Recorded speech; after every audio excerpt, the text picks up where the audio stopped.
seorang pembinasa keji akan berdiri di tempat kudus. Tahukah Anda bahwa tempat yang kudus tidaklah berbicara mengenai suatu bangunan berupa bait suci seperti yang dibangun Raja Salomo? Dan tahukah Anda bahwa pembinasa keji ini tidak akan terlihat bengis, melainkan seseorang yang terlihat menegakkan keadilan dan penuh dengan kasih?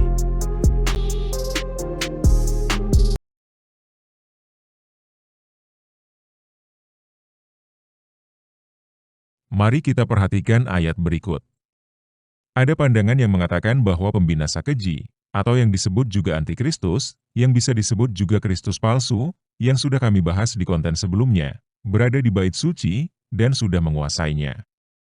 Dalam hal ini, Torah 30 menit tidaklah sependapat. Mengapa? Wahyu 11 ayat 2 menjelaskan, bahwa yang dikuasai oleh bangsa-bangsa yang menyerang negara Israel adalah pelataran. Pelataran adalah bagian luar dari bait suci. Dengan demikian bait suci itu sendiri tidaklah dikuasai oleh siapapun juga, termasuk antikristus, yang disebut juga Kristus palsu.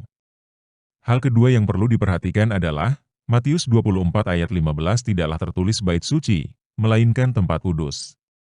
Terdiri dari dua kata Yunani, tapos, dan hagios. Sedangkan Wahyu 11 ayat 1 menulisnya bait suci, yang berasal dari satu kata Yunani, naos. Menurut pandangan Torah 30 menit, sang pembinasa keji, atau Kristus palsu, tidaklah berada di bait suci, atau suatu bangunan yang terbuat dari batu seperti yang dibuat oleh Raja Salomo sebagai bait suci pertama, ataupun yang dibangun setelah masa pembuangan, yang disebut juga bait suci kedua. Jadi, tempat kudus apakah yang dimaksud?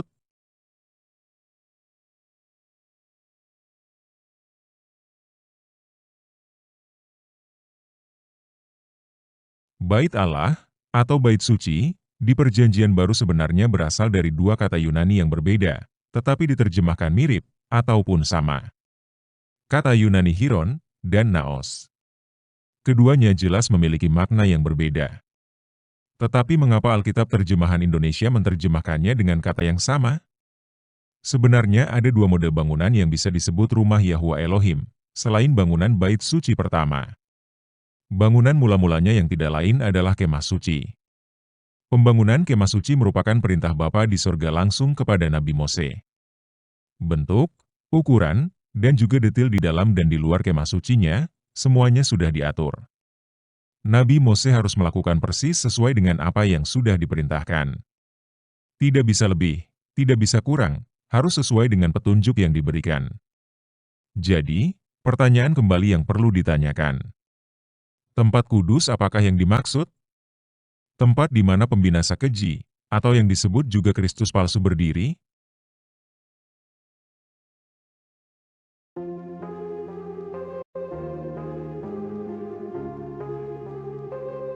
Mari kita perhatikan skema kemah suci berikut.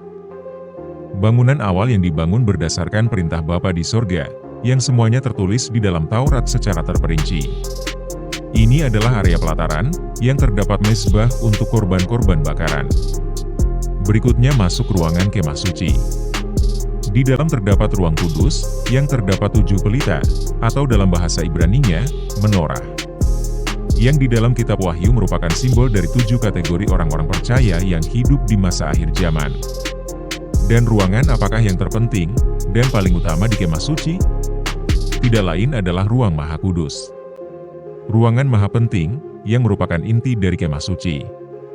Suatu ruangan tempat Roh Kudus, tempat Roh Bapa di sorga berada.